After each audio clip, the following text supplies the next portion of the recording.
on your what we done started. Look at what we done started. This the people party. What's up, party people? In the place to be is Talib Kweli, the BKMC. This is People's Party. I don't know if y'all can hear it, but Jasmine, how you doing? I'm doing great. I miss you so much. I miss you too. Do you hear the protest going on behind me? I can't hear the protesting. I hear kids. Okay. Well, I got a protest going on behind me. I'm here in Yellow Springs, Ohio, the home of Dave Chappelle, and we are doing People's Party from a remote location because we're in this COVID lockdown. Shout out to everybody who's experiencing the lockdown. If you're experiencing isolation, you know, we are here for you. The People's Party does not stop. We continue to bring the fire guest, and today's guest is no different. Today's guest is a friend of mine. He's also here in Yellow Springs with me, but he's in a different undisclosed location. You understand what I'm saying? Ladies and gentlemen, today's guest,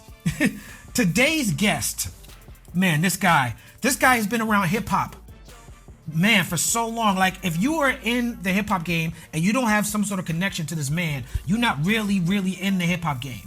From DJing for Black Star, DJing for Dave Chappelle, DJing on MTV, breaking artists like Rick Ross and Rihanna in New York City, pivoting to comedy, doing his comedy Thug Thizzle.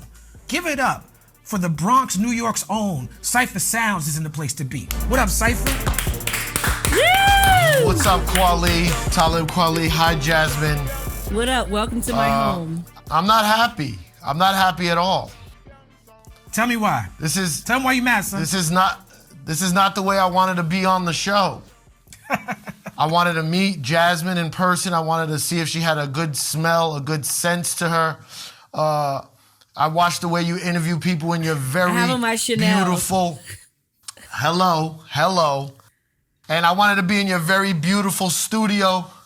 And now I'm in it looks like I'm in like a prison day room, like a country club white collar prison day room. I'm not happy. Look at the shadow in the background. Looks like it's the overseer. Is it? You look like you about to rob a stagecoach, my nigga. Oh, and also I'm not happy about the evident. I'm not happy about the evident racism on this show. What's up, Kweli? Thanks for having me, man. I'm super appreciative to be here, man. I'm a big fan of the show, and it's a dream come true. No doubt. You were one of the guests that we definitely wanted to interview when we first started this podcast. Like, you're the perfect People's Party guest. Did you know that? I did not know that, and that's very interesting, because here's the thing. I don't think I'm the perfect guest, because I'm not going to be up here talking about how, Talib Kweli's my favorite rapper, and I'm so honored to throw bars with you. I'm not going to go back and forth like all these other rappers, you and your friends throwing little love shots at each other. That's not what this is.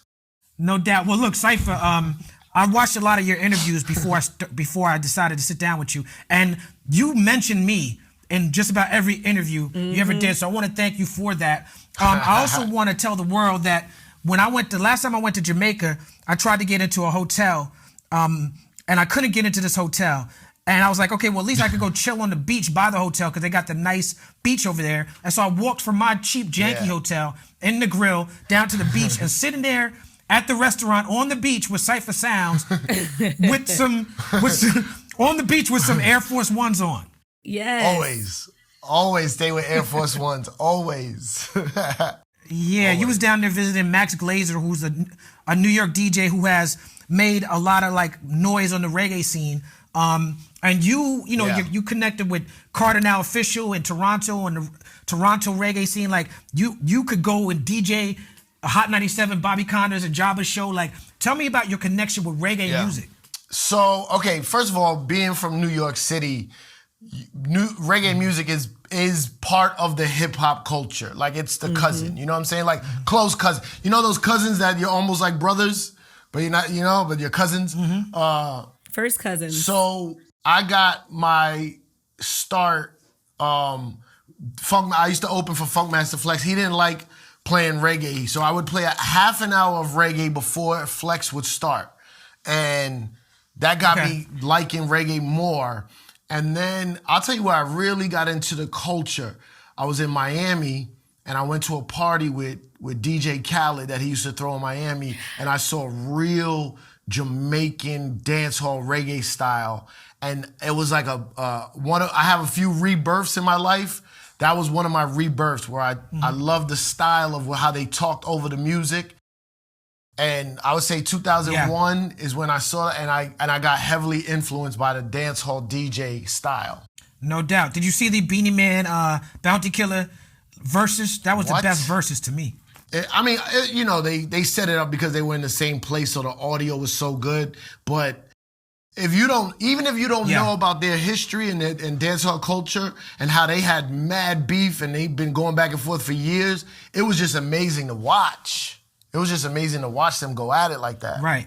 It was perfect. It was a perfect, the Jamaicans have mastered the art of competing musically. The sound clash is a big thing. And, it's a part of our history and our culture. Your name is Cipha Sounds. Cipha Sounds. Yeah. That sounds like a 5%er name. Now, I know a little bit about your philosophy on life, but tell them about how you got the name Cipha Sounds. So when I was, in my early, last year of high school, I discovered the 5% Nation in the 90s. And listening, so here's what happened. One of my other rebirths, I read Malcolm X autobiography. Great book. You can get that book at qualityclub.com. For real. Yeah. So I read Malcolm X biography. And then at the same time in the early 90s hip hop, a lot of 5%ers were rapping in the music game, like Brand Nubian, Rakim, Big Daddy Kane, Poor Righteous Teachers. So I was hearing the words they were using, and I was reading Malcolm X book, and it's a lot of the same words. I didn't realize there was a difference at that time. And I just started following the 5% Nation. I used to go to the rallies and the meetings in Harlem, and I got the name God Cipha Islam Allah. I self-Lord and Master. Peace, God. Peace, God. No doubt. Now, you started your career in the Bronx like Funkmaster Flex, and you started out working with Funkmaster Flex. Like you mentioned earlier, you would open for him, and he would play reggae, and you playing the reggae. I got two questions here. What did you learn from those early years working with Flex, and where did the saying "Cipha don't get gassed" start, and how did that saying come to fruition? So I learned a lot from Flex. He's my OG mentor. Flex would call me right now, tell me to go get him a sandwich, and I would go get it. The Flex, when I interned for DJ Riz, and then he introduced me to Flex, and I started interning for Flex. He taught me never take money to play records on the radio. He taught me how to read a room. He's like, you don't have to be the most skillful DJ in party DJing. We're not trying to win DJ battles. We were trying to rock a party. And he would say, you got to read the room. Like if there's a lot of girls and you playing a lot of MOP, it might not work. You know what I mean? You got to get them into their groove first. So I learned how to finesse the girls with R&B. And then when more dudes show up, you start playing harder stuff. And you got to don't stick at one genre of music too long, one genre of hip hop, mix it up. Play for everybody. And if the room is not working out, maybe you got to go old school. Maybe you got to go classics. Maybe, maybe you are playing too soft and it's time to start playing Nas and Wu-Tang, And a lot of people just play what they want to hear and don't read the crowd. Also, Flex taught me it's like he didn't teach me the love of the game because I already had the love, but he taught me how to use the love to then make a career, where a lot of people just try to make money and make a career. It's not just about the check. Right. Yeah, and the check is important. The check is important, but Flex taught me to be in the hot room, right? Let's for example, the Def Jam Christmas party. Even if they don't pay you, it's worth it to DJ that party or anything like that, or an album release party. I DJ'd Reasonable Doubt album release party in the Palladium. I opened up, and I didn't get paid, but it's so important to be there at that moment. Mm-hmm. And then Don't Get Gas came from when I was first interning at the radio station. we used to get drops back in the day, right? Like artists saying, hey, this is so-and-so chilling with blah, blah, blah. So my first drop ever I got was from Russell Simmons. And I was recording drops for Flex. And I said, hey, Russell, could I have a drop? And he said, yeah, of course. He just said, this is Russell Simmons chilling with Cipha Sounds. And Flex walked in right at that moment and was like, you getting drops? He's like, yo, Cipha, don't get gas. So whenever I got to fill in for him on the radio, it was the only drop I had. And I didn't know how to talk on the mic back then, so I just used to play that drop. And then people just started yelling that to me in the street, like, don't get gas. So I took Russell Simmons' part off and just kept the don't get gas. You was ahead of the curve on that one. And yeah, shout out to Funkmaster Flex. I started my career working for Flex as well, and I think a lot of people see Flex as a commercial DJ, and they don't understand that Flex, he got it out the mud, bro. Like say what you want about Flex DJ style, say what you want about him being a commercial DJ. There was a time in New York where he was the hottest underground hip hop DJ, and Hot 97 was built around Funkmaster Flex DJ style. Facts. So the first real hip hop station was built around Funkmaster Flex. So that's why he's the Don. That's why he's the OG when it comes to that. But, people associate him with more street, more commercial hip-hop, more club banger hip-hop, whereas you were able to move between different worlds. How were you able to stay so connected to the Hot 97 world and the street world and the club world, but also stay really, really in touch with the backpackers and the underground, the scene that I was a part of? That's what I'm saying. Like, I get this question sometimes, and people make it seem like it's the hardest thing in the world. Like, I just love the music, right? So I worked at Fat Beats Record Shop. Also, I worked at Fat Beats Record Shop when I used to be on the road DJing for Lil Kim. You can't get two different worlds, yo. You know what I'm saying? Like, that's so spread out. So I just love hip hop so much.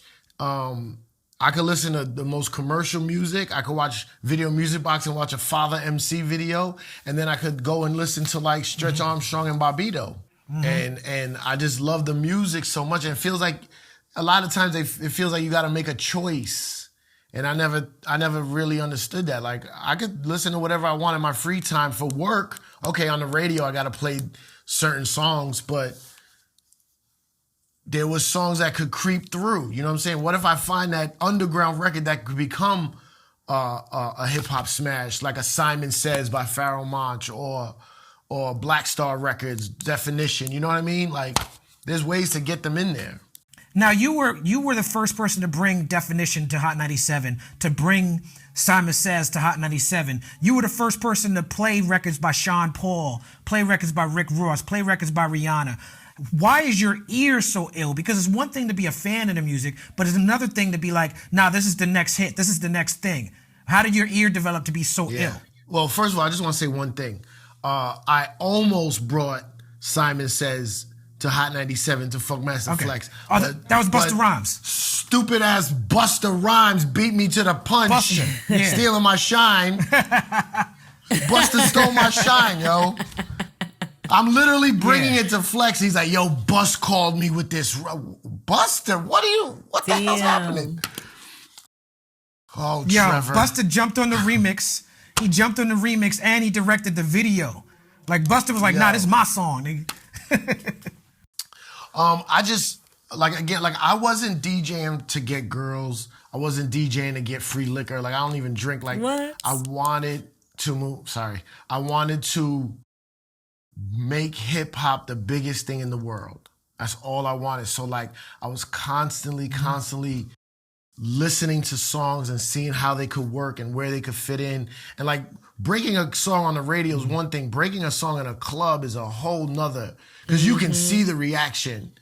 You can see the reaction. People are just like, what are you playing? And you're like, in 4 weeks, you're going to love this song, but I got to get it on. And I just, obviously we're going to list the great records and artists that I broke. There was a lot of duds in there too. Like, there was some records that I tried to break and just didn't do anything. But yeah, man, what happened to what's the name of the dude in Mob Projects? Wasn't that you was an A&R for that, right? Ooh. Yeah, Cuckoo Cow. Cool Cow. Didn't you fly to Milwaukee and help that record happen? Yeah, I signed that record to Tommy Boy. We went in, we found that record. It was amazing. Got like #1 on the rap charts. And then we did an album, and then there was a lot of just, you know the sad rap stories. Like there was like a lot of street dudes involved. There was some drugs involved. What was one of the artists that you can remember that you thought was really gonna be like fire, and then you brought it in and it was like Oh man, I don't think it was really. It wasn't any like new artists that you wouldn't know. It was just certain records that didn't go the way we wanted them to. I can't think of any. I'll find one. I'll tell you. Okay. You was A&R at Tommy Boy. You was A&R at Rawkus. You was VP at Rock La Familia. There's a famous lyric by the Jizza. First of all, who's your A&R? A mountain climber that plays an electric guitar, but he don't know the meaning of dope. While he looking for a suit and tie rapper that's cleaning in the bar of soap. What makes a good A&R, and why is the A&R the boogeyman of the music business? Okay. There's a lot of reasons why I think I was a good A&R, and then there's a lot of reasons why I don't think I was a good A&R. The good A&R to me, an A&R can speak 2 languages. You could speak the artist language, and then you could go into a meeting the next day at the label and speak the label language. And hopefully, if you're a good A&R, you get everyone in a good middle ground. So I was doing it purely out of love, and I try to find music that would work, particularly for a certain artist. And I've noticed that when I was in these A&R meetings, a lot of people were trying to just impress their boss to get promotions and bonuses and all that. And I was doing it for the actual love of the music. So because I didn't play politics, I didn't move up a lot in certain fields of the music industry, but I put out and was part of a lot of huge and famous records. You know what I'm saying? You got to be willing to stay all night in the studio. I never left before an artist. I never left before. Like, I was the last one to leave the studio. I don't care how late they was in there. I would stay with them. I would go anywhere with them. When you're recording an album or a project, you got to go buy weed. You got to go get food. You got to go pick up the producer's reel-to-reel tape that he had to, before it was all digital where you could just email the song. You got to go pick up the reel in somebody's basement in Newark. You know what I mean? Like, so I was willing to do all that because I loved it so much. And every day every day I went to work, I was like, at least I don't have to work a job that I hate or work a 9 to 5, So that's what fuels me to this day. Do you know Shake? He used to work for L.A. Reid. Unfortunately, he committed suicide a few years back. But when I broke the Rick Ross record, I brought that record to Jay-Z. And eventually Rick Ross got his deal and became Rick Ross, who he is now. And I never got credit for it.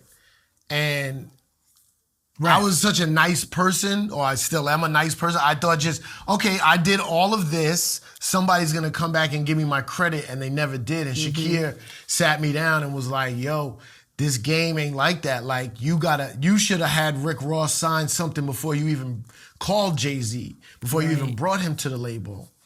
And that's what taught me a lot about, getting your credit beforehand or locking it in, because you'll get amnesia. Not me. A lot of people get amnesia towards me.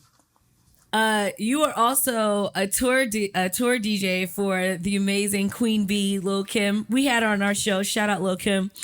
Good interview.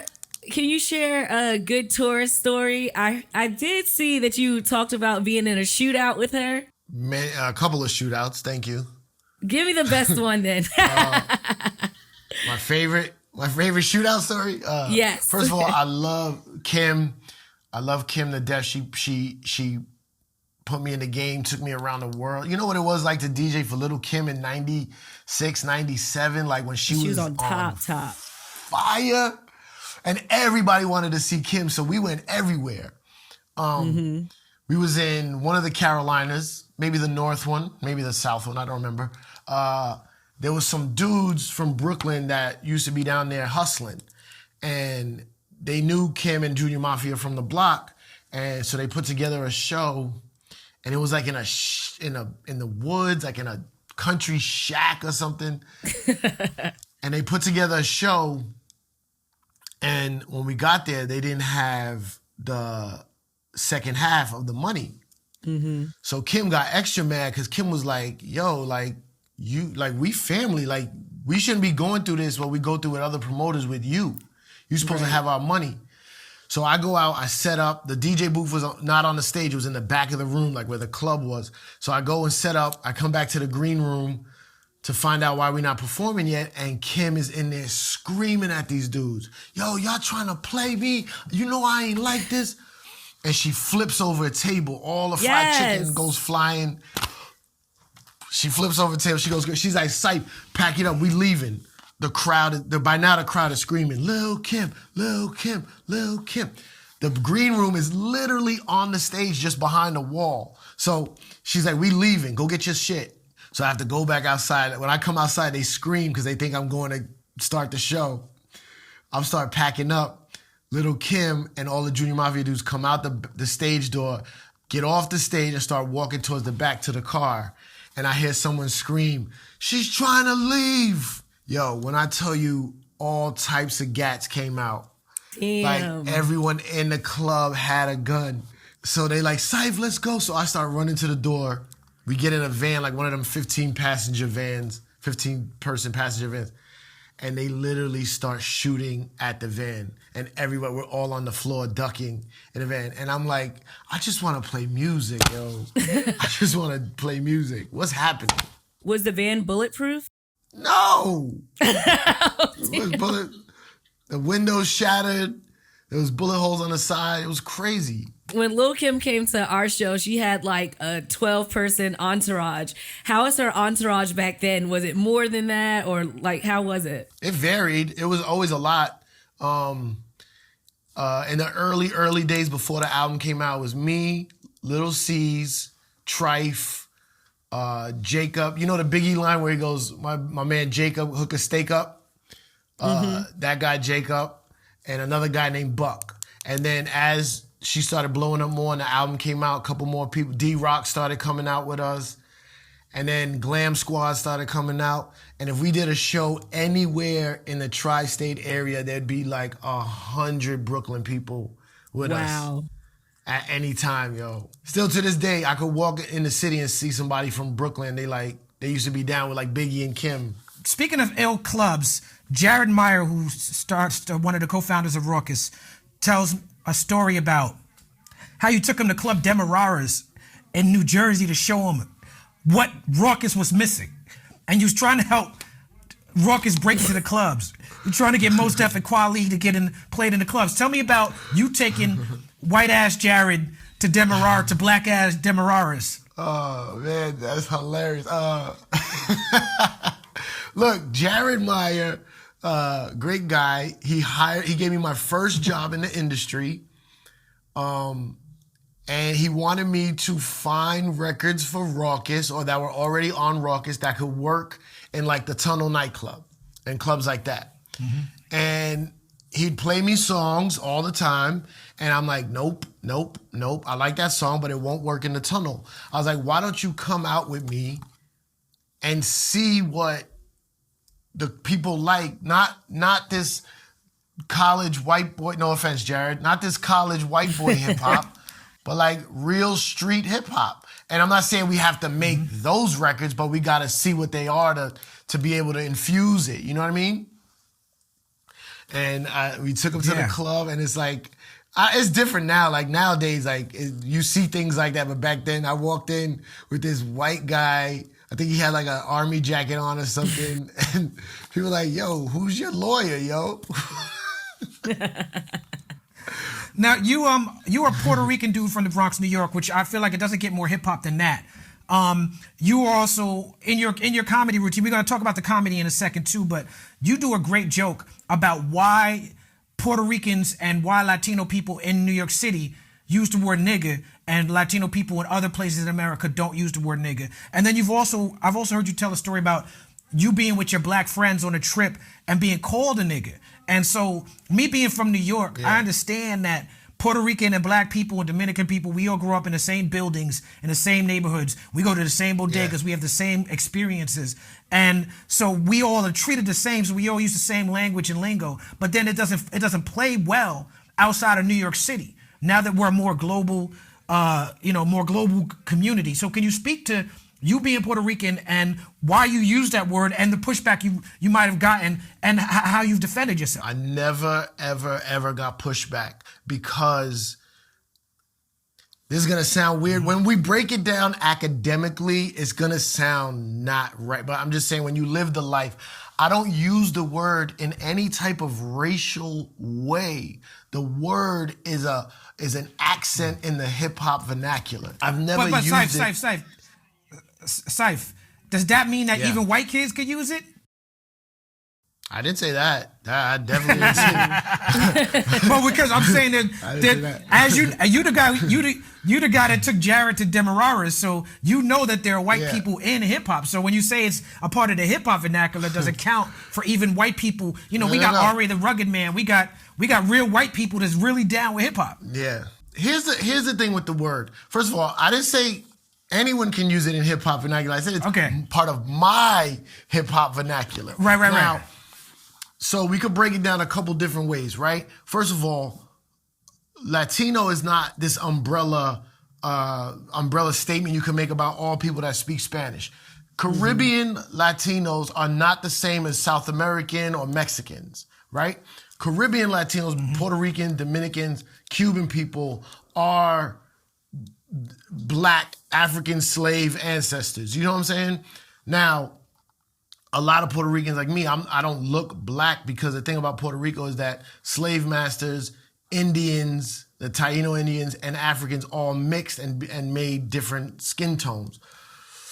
But it was very more acceptable for slave owners to sleep with and have slave relations in the Caribbean more than it was when they got to the States. So there's a different cultural history of why Caribbean people look, this way. But Spain had the same amount of slaves as England. They just spoke a different language. You know what I'm saying? Like, that's why everyone in South America speaks Spanish. Like, there's Colombians that are black people. The problem is they try to tell us we not black. And they want us not to be allies with black. I'm not an ally to a black. I am black. And they keep us separate because they don't want the numbers to grow. You know what I'm saying? But Sammy Davis Jr. is half Puerto Rican. Does he look Puerto Rican? Like, he's black. You know what I'm saying? Now, what I hate is Latinos that have black hair, black skin, and they say, I'm not black. I'm no black. I'm no black. Like, what are you talking about? Look in the mirror. How you say you're not? Like, because they don't associate black with like your skin tone or your features. They connect it with crime and drugs and street thugs. You know what I'm saying? So that being said, that's why I'm allowed to use the N-word. So go ahead. But I don't. Oh, am I allowed to say it here? Oh, I don't know if I should say it in front of this crowd. It's a word I use, and I've said it in the deep South, in the hood, and no one questions me because it's authentic. You know what I'm saying? Like, I'm not saying it as like, oh, I wonder if I'm cool, if I can say it, or do I get a pass? Like, it's just how I talk. And I've seen people like turn it on and off, and that bothers me. It's weird. Like, I try sometimes, like, maybe I shouldn't say. I try to stop myself. Like, it's just part of the New York talk.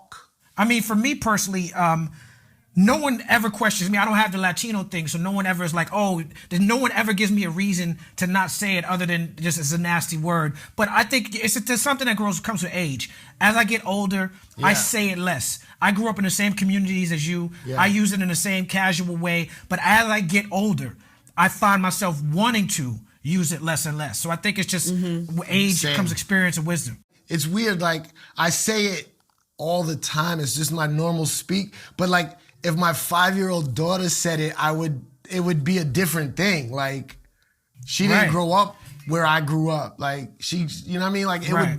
I wouldn't want my daughter or my son to say it, but I say it and I could defend why I say it, and even why does it even have to be defended? So yeah, it's the same thing. And also I understand the history of the word and how hurtful it is, and I try to not say it too, but I don't know, it's just a normal word to me. It's weird, and it has nothing to do with race. Like it just defines things. Like it's a great word that defines a lot of different things. Well, I gotta push back on you a little bit, because I think how you broke down how they want to separate Latinx, Latino, Latina people from black people, even though we all together. To me, it has everything to do with race. It has to do with the fact that you understand that you are a black person. You understand that you have black experiences, which is why you say the word. But I think it's absolutely race-based. We took it back. And you can make an academic argument for us taking it back. You can make an academic argument for why we shouldn't use it. I think both arguments have valid points. You know what I'm saying? But yeah. I do think it has to do with race. And speaking of race, you developed a great friendship with Peter Rosenberg. And you guys started the first hip hop podcast.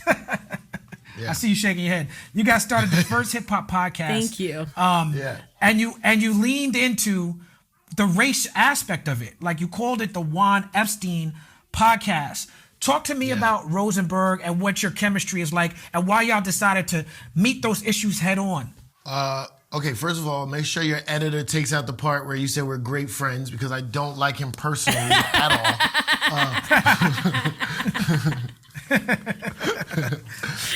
Let's get that clear. No, I love Peter Rosenberg, man. That dude he's the thing about me and Peter Rosenberg have had a lot of fights in the long years of us knowing each other. The one thing that I could always say that always brings us back to being friends is that man's love for hip hop music. He loves it so much that we have this common bond about hip hop. We do things differently, we act differently. As we get older, we're definitely a lot closer. We also don't have to work with each other at 5 a.m. anymore, and that helps a lot to somebody's friendship. But that's the thing, like everything about Juan Epstein Podcast, and you're welcome for your now new career, you're welcome, is music first.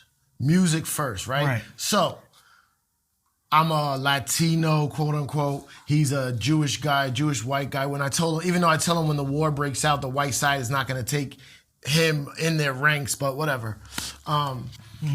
We tackled a lot of things because our radio show was a black, a Puerto Rican, and a Jew, blank, blank, blank. So here we are in New York City. Yeah, we're in New York City, the melting pot. And okay, something happens in the news. How do black people look at it? How do Latinos look at it? How do white people look at it? How do New Yorkers in general? Do I see your side? Can you see my side? So it was like a role we played to break down all the different angles of a news story, which I don't think anyone has really done since. And race is race is always a big part of talk in New York and in hip hop. I love race humor. I love race jokes. I love listening to people talk about race. You know what I'm saying? I can sit back and listen to Malcolm X and Farrakhan all day. Just instead of a podcast, I'll just put on an old Farrakhan speech. Like I love hearing the history of race, how it's broken down. I feel it's very uncomfortable for people, and I'm like, why is it uncomfortable? Let me learn about your side, you learn about my side, and we could come together. Do you feel like they did you dirty when they fired you and didn't take your loyalty into consideration? And a follow-up question, I want you to answer both. With all due respect to Funkmaster Flex, who's now Funk Flex, do you feel like part of it was him not relinquishing that role of that primetime DJ? First of all, yes. Hot 97 did me dirty. Not any one particular person. The guy who actually, first, I didn't get fired. I quit. The guy who I had problems with is not even there no more. My problem with the way I left Hot 97 was 15 years of it was the greatest time of my life. I thought I would never leave. It was the greatest thing I could ever. I did all these other jobs, but Hot 97 was always home base. first important role, priority. And the last 2 years were torture for me because there was a lot of changes. They merged with another company. We got a new boss. They moved things around. They moved me around. They put Ebro in the morning show. Ebro was getting moved around too. It was a horrible time. And what I learned from that was, I learned the hard way that no matter what you do to a corporation, you're just a number on a piece of paper. Yeah. And if their numbers ain't matching up, they can take your number away to get the bottom line that they need. It took a long time for me to get this way, but I don't take it personal. Like, there's a lot of things in hindsight I could have done to fix that situation, but I was already toying with the idea of leaving anyway, so it kind of worked out to my favor. I learned within the first year or first couple of years of working with Funkmaster Flex that he wasn't going anywhere. I thought I was training to be his successor. And right. I learned turns out that man wasn't going nowhere. So what I did was I started working on my personality more and started becoming more of an air personality so that I can get another slot on the radio. And with the humor that I was doing, morning show seemed like the best route to go. But yeah, Flex, he's still there. And people always ask me like, yo, why didn't Flex save your job? He could have. And I said, no, I want to leave. It's time to go. I want to take this comedy thing for real and seriously. And I think in order to do that, I'm going to have to travel more and put more time into it. And I was like, I think it's time to go. And I made the decision to leave. I was even going to go. I'm going to tell you this. I don't have an ego, Kweli and Jasmin. I was going to go back to weekends. I was going to take my Saturday show back and be like, oh, all right, forget the morning show. I'll just go back to weekends where I like more anyway. And I could, and people were like, that's a demotion. You can't go back down to weekends. How could you do that? You had the morning show. After that, you supposed, like, what was I going to do? Like, move to Philly or move to North Carolina or Virginia, like, and get a morning show there? That's not what I wanted to do. That's like what a lot of people have to do when you leave New York. You go somewhere else and you become the king of that castle. I didn't want to do that. I wanted to stay in New York and do comedy. So I was like, okay, maybe it's time to go. Well, the fact that you had a job for 17 years, kudos to you. I never last more than a year anywhere. So that's fucking awesome.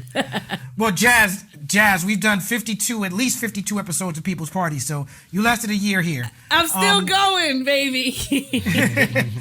Cipha, you were signed to Rock Nation. I mean, what's your relationship with Jay-Z, and what does being signed to Rock Nation even mean? What's that face? I don't know. So that's a good question, right? It's a great. No, Rock Nation. Yo, let me tell you something. Me and Hove. So there's not one time ever. I've known Hove since '96. We were in London, and Clark Kent was his DJ. I was with Lil Kim. Clark Kent they did something with his passport. They wouldn't let him into the country. So he asked me to DJ for him on this big festival we were on. So I asked Kim, I said, can I DJ for Jay? She said, yeah, of course. He was only doing like 3 songs. He did like Dead Presidents, Ain't No, and like one other song. And from there, you can say nigga here. You know why I don't say it? Now you done made him scared.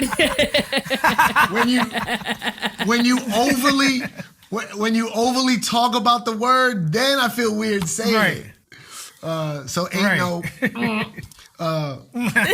So me and Jay, this is gonna sound weird, but Jay-Z's like my mom, yo. Me and him all we ever have is. Oh wait, you made my ear thing fall out.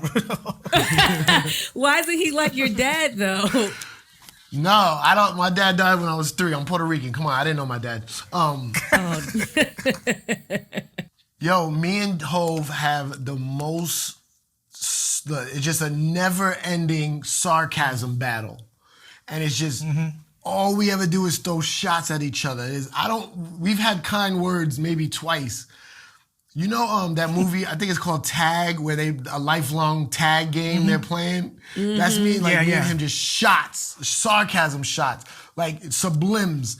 Like if people saw us talking to each other, they'd be like, they think we're mortal enemies. So Hove, I tried to get, I introduced Hove to Damian Marley when Jamrock was first out. I tried to get Hove to sign Damian Marley. I got Hove to we was trying to do Rihanna, obviously, got her signed there.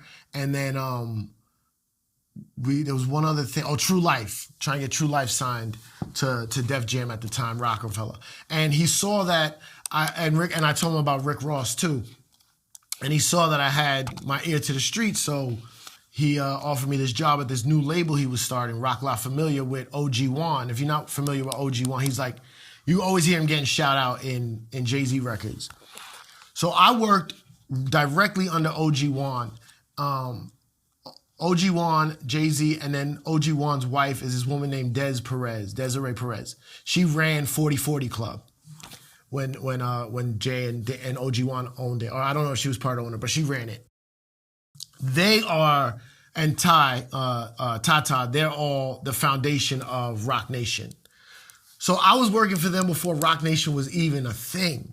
You know what I'm saying? Before it even evolved. So when I left Hot 97, OG Juan was like, yo, I don't want you to look bad in the streets like you lost everything by leaving Hot 97. He's like, so what we'll do is you come over to Rock Nation. That way you still have this umbrella around you.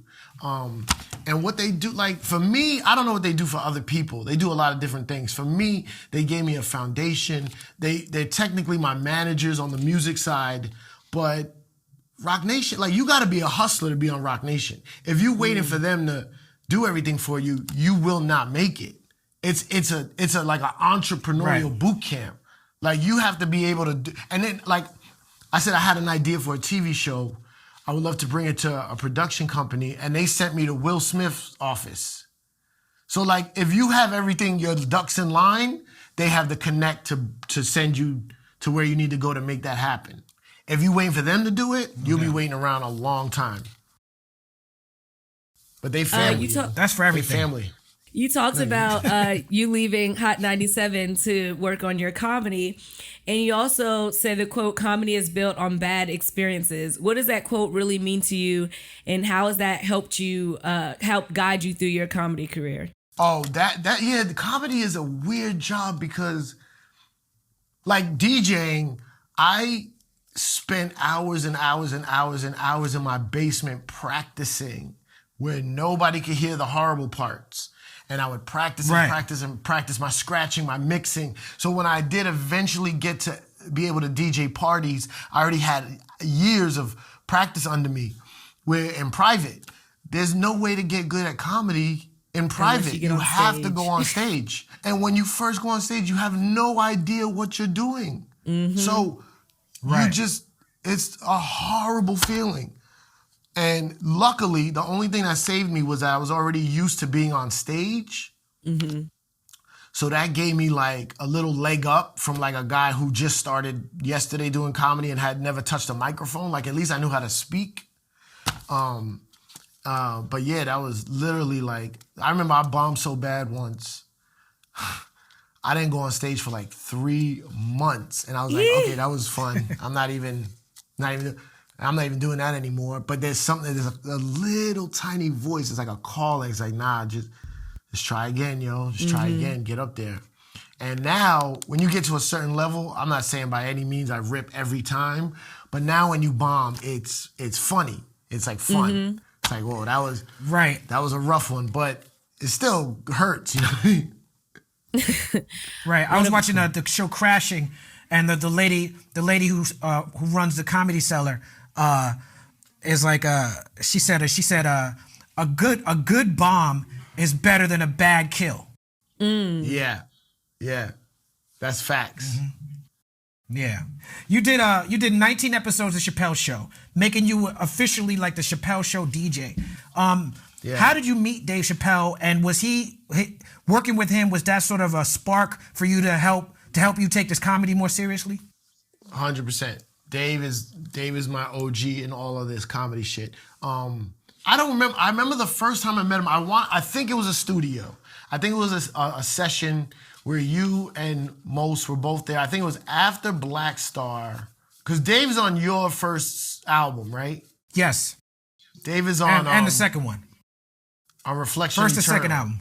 So somewhere in that time when he was doing that for you, whatever, I met him in a studio, and then we just, he recognized me from the radio. We said what's up, and then we were at a party. It was a Green Lantern Shady Records party, and I saw him again, and he didn't really know anyone else there, so we kind of just hung out. When you find someone you know at a party, you kind of cling to them.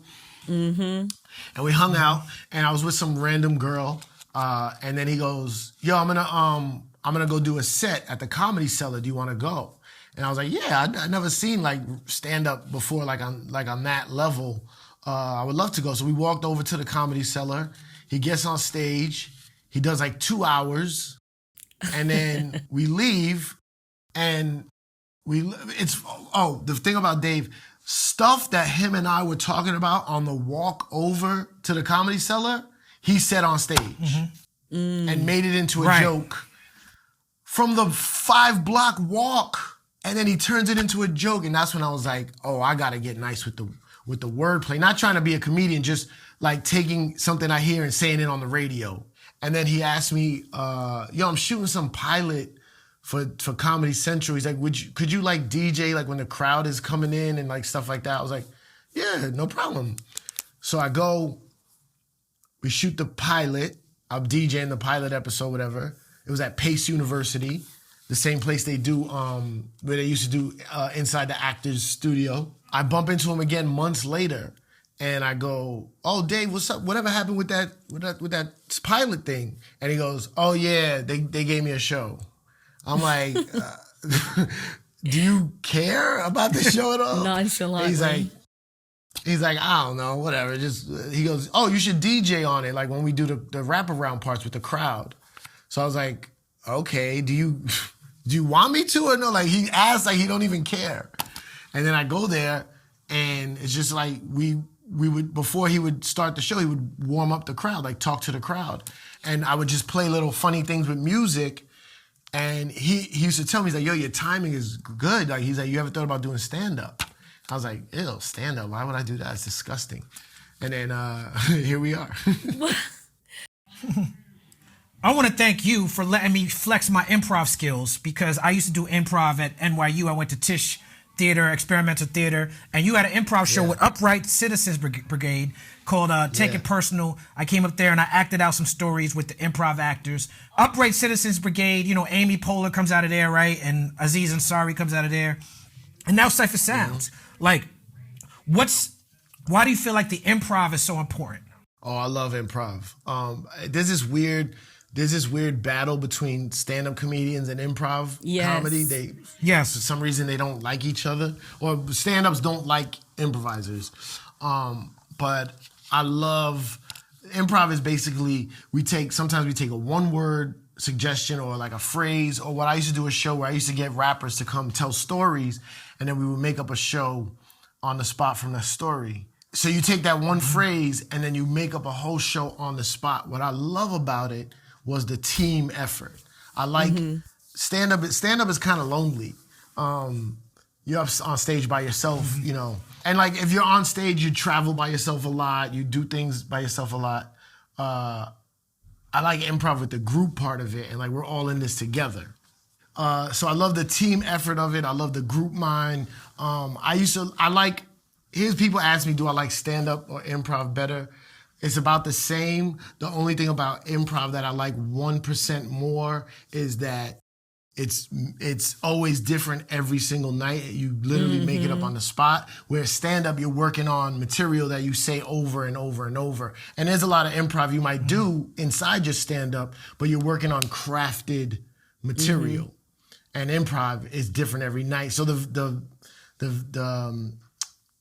variety of it I like. The fact that comedians and improvers have so much beef, I feel like stand-up comedians that know improv do better on stage, because those times when you are bombing, it's easier to get out of it if you know the art of improving. And improv is like the foundation for all different art forms. Okay, here's the thing. If everything about an improv show, I'm not talking about you as a stand-up improvising on the moment, but when you go to see an improv show where like it's like anywhere between 5 and 8 people doing a show made up on the spot, if the first one you see sucks, which is a highly probable situation, you'll never want to go back. Because when an improv sucks, it's really horrible to watch. And drawn out. But when it's good, it's amazing. But it's a lot of times you're gonna go, if you drag someone to an improv show and it sucks, you feel the guilt as they look over at you like, what am I watching here? Okay, so Laugh Mob's Laugh Tracks, we're on a show together. Shout out to Laugh Mob Laugh Track fam on True TV.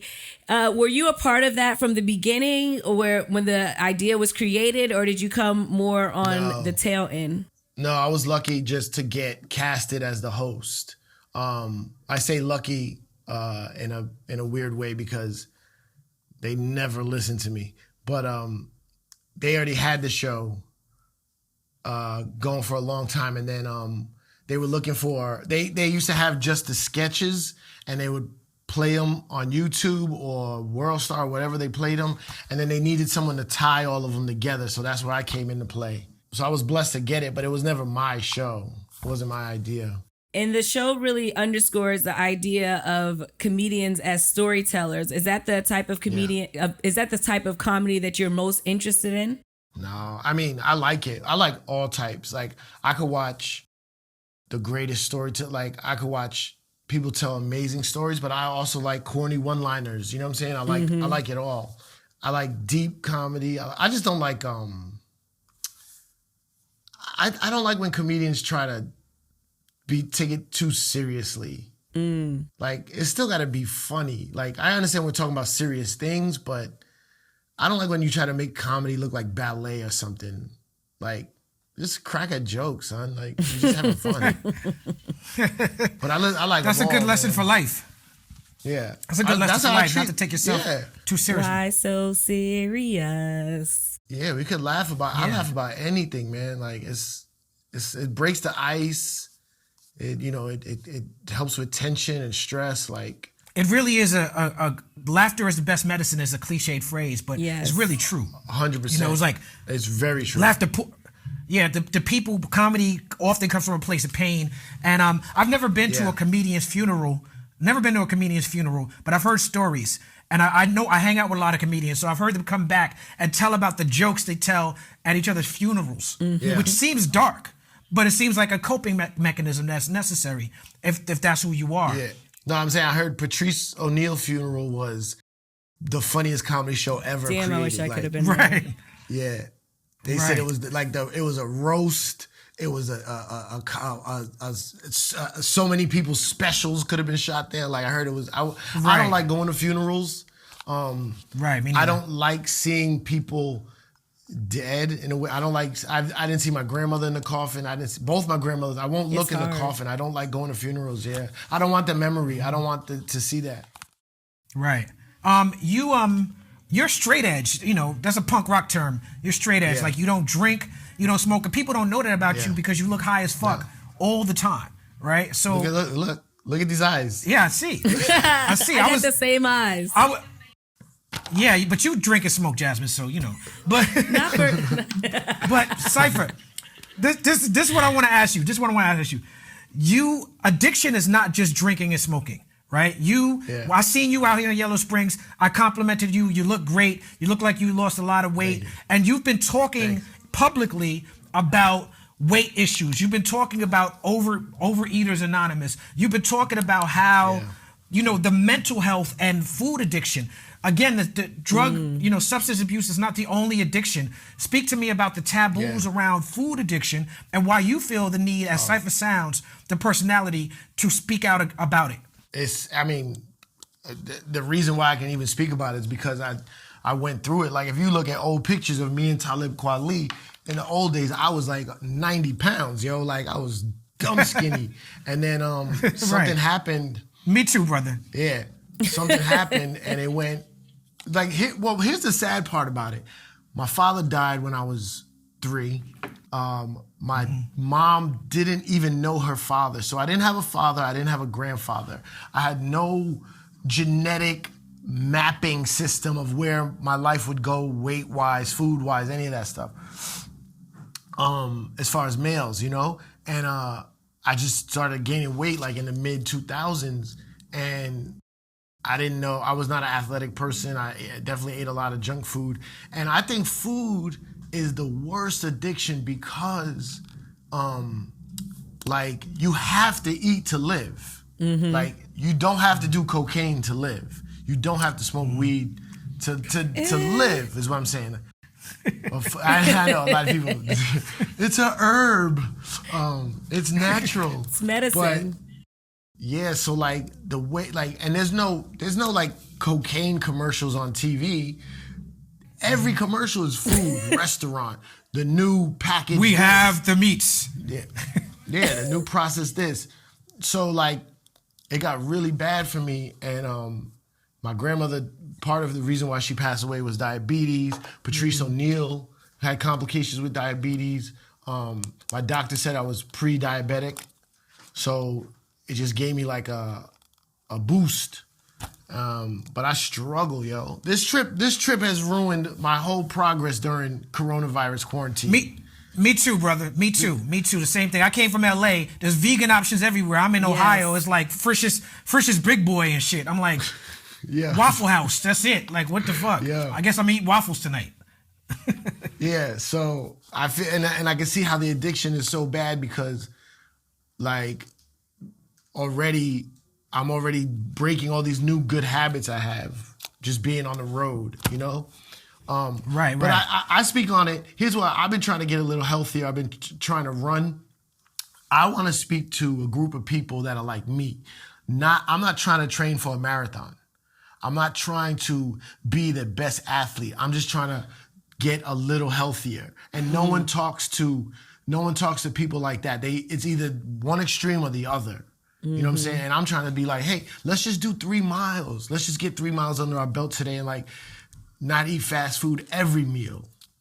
Right. You know? So Cypher, you've grown as a DJ. You've grown as a comedian. What's next for you? I really like this fitness influencer life I'm living. Yeah.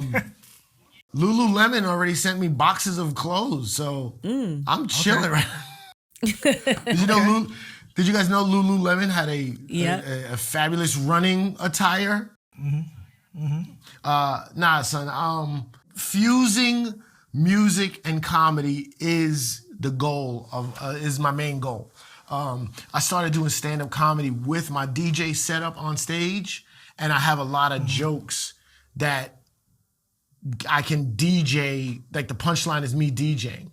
Or there's like jokes that go along with my DJing. So like I kind of gave up DJing to do this comedy thing, and then I missed it. I missed the feeling of DJing, so I like kind of tried to incorporate it, and now it's becoming like my thing. I tour with Michael Che from Saturday Night Live, and as he got bigger, we started doing theaters, and I was just like, so we just gonna walk out on this 2,000 seat theater, and it's just like someone's gonna introduce us, and then we walk out to a cold ass room. I was like, why don't I DJ in the beginning, and then I'll start the show, and it's like became like a whole new thing that we do. But Dave right, Chappelle that makes way always too had much a sense. DJ. Right. Yeah, I was just like, shout out to Dave Chappelle. Oh, he doesn't understand how comedians don't have music playing before the show. Like, why are you not creating a vibe, a fun vibe? Yes. Right. Well, he comes from the music world, and you come from the music world, and it's my honor and my pleasure to know you. I'm glad we out here with Dave. You've been doing these shows. We should go running, Cypher. We should get Michelle Wolf and try to keep up with her. Get a GoPro and film. It's love, brother. Yeah, it's love. Ladies and gentlemen, Cipha Sounds. Give it up, People's Party. Oh, thank you. I'm clapping by myself and locked down. This is crazy.